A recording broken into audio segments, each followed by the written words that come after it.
গবেষকরা পুরনো গাছের গুঁড়ি, মাটির ধরন ও বিলুপ্ত প্রাণীদের ফসিলের গবেষণা করে দেখেন গড়ে প্রায় 2 থেকে 3 লক্ষ বছর পর পর পৃথিবীর চৌম্বক মেরু পুরোপুরি উল্টে যায়।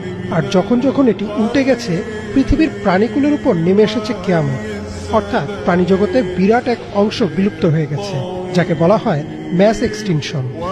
সর্বশেষ চৌম্বক মেরু উল্টে গিয়েছিল 7,80,000 বছর আগে, অর্থাৎ আমরা নির্ধারিত সময় থেকেও অনেক এগিয়ে গেছি। তাই ধারণা করা হচ্ছে যে কোনো সময়ই উল্টে যেতে পারে চৌম্বক মেরু। আর যখন এই মেরু উল্টে যাবে, তখন দিকও উল্টে যাবে। এখন আমরা যাকে উত্তর দিক বলছি তা হবে দক্ষিণ, আর পূর্ব হবে পশ্চিম। অর্থাৎ সে সময় সূর্য উঠবে পশ্চিমে।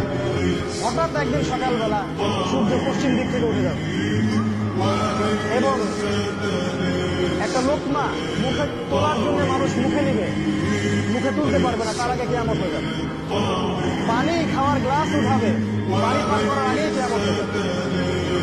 দুজন ব্যবসায়ী কাপড় এক্সচেঞ্জ করবে, একজন বিক্রি করবে, একজন দেখবে, এই দেখতে দেখতে কিয়ামত হয়ে যাবে। একদম মুহূর্তের মধ্যে একদিন কিয়ামত হয়ে যাবে ওই মানুষগুলোর সামনে। এগুলো সামনে হতে যাচ্ছে, আমাদের হাতে বেশি সময় নাই। কথাগুলো বলার এই কারণ হচ্ছে সময় কম।